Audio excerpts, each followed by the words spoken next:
खुलुमबाय लोगोफोर, गोजोन फुंबिलि बयनिसिमबो। नोंथांमोनखौ डियार ब्रह्म चेनेलाव फिन खनसेबाव बरायनाय बावहरबाय। आं दिनै नोंथांमोननि सिगाङाव माखासे रादाब लानानै फैबावलायबाय। आसा खालामो नोंथांमोना आंनि दिनैनि रादाब फरायनायखौ मोजां मोनगोन। दिनैनि गिबि रादाबाव दङ। क'क्राझार पुलिसा संदाननानै कसुगाव सुदेमपुर ओनसोलनिफ्राय गोबां बिबांनि हाथियार बोखांनो हादों। आसाम पुलिसा 27 आगस्तखालि क'क्राझार जिल्लानि कसुगाव पुलिस थानानि आवथायाव थानाय सुदेमपुरि हाग्रानिफ्राय गोबां बिबांनि हाथियार जब्द खालामदोंमोन।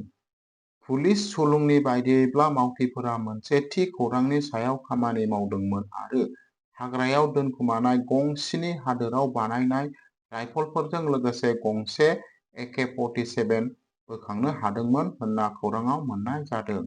बेनि सिगांबो 23 जुलाइयाव पुलिसा भारत-भुटान सिमनायाव थानाय चिरां रिफु हाग्रा ओनसोलनिफ्राय गोबां बिबांनि हाथियार जब्द खालामदोंमोन।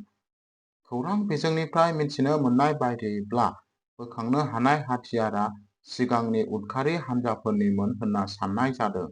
नाथाय बबे हारिनि उदखारि हानजाफोरनिमोन बेखौ थि मिथिनो मोननाय जायाखै। जाथायजों सोमोन्दो थानाय रावखौबो हमनो मोननाय जायाखै।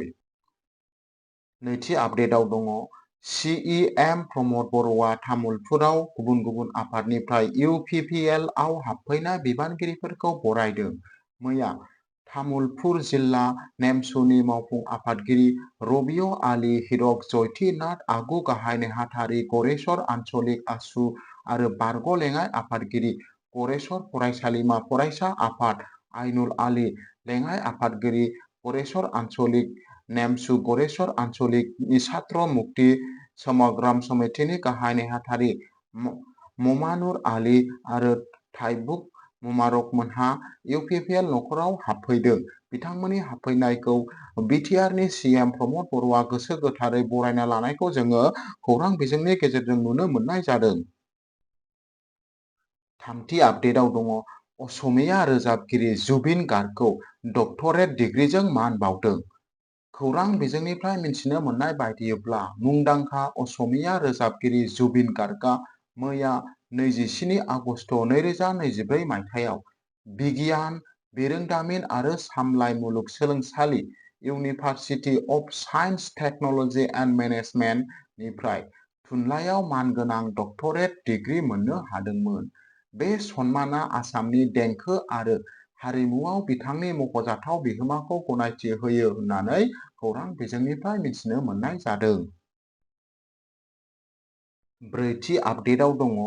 क'क्राझारआ रायजो राजानि गोजोन आरो रैखाथिखौ लाखिनो थाखाय गोनांथार होबथानायनि बिथोन फोसावदों। क'क्राझार जिल्ला मेजिस्ट्रेट प्रदीप कुमार दैभिदिया क'क्राझाराव गोजोन आरो रायजोआरि गोजोन लाखिनो थाखाय सेक्सन 163 BNSS नि सिङाव गोनांथार होबथानायनि बिथोन होदों। बे बिथोना गोख्रैनो गोहोम गोनां जानो हाथाव दावराव दावसिखौ होबथानो आरो सानफ्रोमबोनि जिउखौ मोजाङै लाखिनो थांखि लायो होनना खौराङाव मिथिनो मोननाय जादों। होबथानायफोरनि मादाव दङ फारियै गनायथि गैयाजासे हायुङारि राजालामायाव हानजा सुरनाय, दिन्थिफुंनाय एबा होबथानाय जानो मोननाय नङा। जिल्ला कमिसनारनि मावख'नि साखाथियाव मोनथाय गैयै हाबनाय एबा होंगो दोंगो खालामनो मोननाय नङा। गनायथि गैयाजासे रायजोआरि जायगाफोराव साबा एबा बेनि बांसिनै सुबुंनि जथुमनाय जानो मोननाय नङा। सिगांनि गनायथि गैयाजासे हानजा सुरनाय, हेंथा दिन्थिफुंनाय एबा रेलि खालामनाय जानो मोननाय नङा। जेबो राङारि बुथुमनाय, रां दाबिनाय एबा गोख्रै साबस्क्रिपसन खालामनाय जानो मोननाय नङा। रायजोआरि जायगाफोराव हाथियार लांनाय एबा दिन्थिनाय जानो मोननाय नङा। गनायथि गैयाजासे लाउड स्पिकारनि बाहायनाय जानो मोननाय नङा। सोरखारि न'फोराव एबा लिरनाय पस्टार होनो मोननाय नङा। बायदि बायदि। जिल्ला मेजिस्ट्रेटनि मोनथायनि सिङाव फोसावजानाय बे बिथोननि थांखिया क'क्राझार जिल्लानि गोजोन आरो रैखाथिखौ रैखा होनाय आरो गासैबो थागिरिफोरनि थाखाय मोनसे गोजोन आबहावाखौ रैखा खालामनाय होनना खौराङाव मोननाय जादों। बाथि आपडेटआव दङ। एपिडिसिएलनि स्मार्ट मिटारखौ लानानै आसामनि कलियाबरआव हेंथा सोमावसारनाया गोख्रोंसिन जागासिनो दङ। Assam power distribution company limited सुंद'यै एपिडिसिएलनि स्मार्ट मिटार फज'नायनि बेरेखायै कलियाबर जिल्लायाव हेंथा सोमावसारनाया बांदों। ब्लक कंग्रेस कमिटिफोर आरो आइजोफोरनि हानजाफोरनि दैदेननायाव आसामनि थागिरिफोरा गोजाम डिजिटेल मिटारफोरखौ होफिननो दाबि खालामनानै कलियाबर दालाइ खोन्दो मावख'आव दिन्थिफुंदों आरो सोमावसारनायखौ जोङो नुनो मोननाय जादों। सोमावसारगिरिफ्रा दाबि खालामो दि स्मार्ट मिटारनि जाहोनाव मोब्लिबनि बिलफोरा बांदों। गोबाङानो फसंनायनि उनाव बेसेना मख'जाथाव बांनायनि फोरमायथि होदों। बिथांमोना अजद होदों दि गोदान बिरोंदामिनआ फोथायजाथाव नङा आरो सिगांनिफ्रायनो बांलांना थांनाय खरसाजों जुजिबाय थानाय सरासनस्रा सुबुंफोरनि सायाव मोनसे राङारि बजा खालामना होदों होननानै फोरमायनायखौ नुनो मोननाय जादों।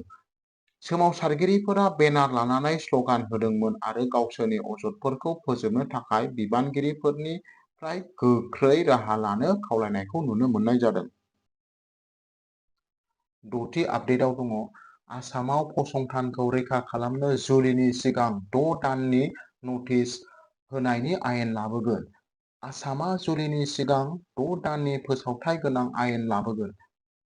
आसामनि चिफ मिनिस्टार हिमन्त बिश्व शर्माया रायजो आयेन आफादाव मैया फोसावदोंमोन दि एप्रिल 2025 मायथाइयाव मोनसे गोदान आयेन लाबोनाय जागोन जेराव सुबुंफोरखौ हाबानि सिगां 6 दाननि नटिस होनो गोनांथि होनाय जागोन होनना खौरांआव मोन्नाय जादों।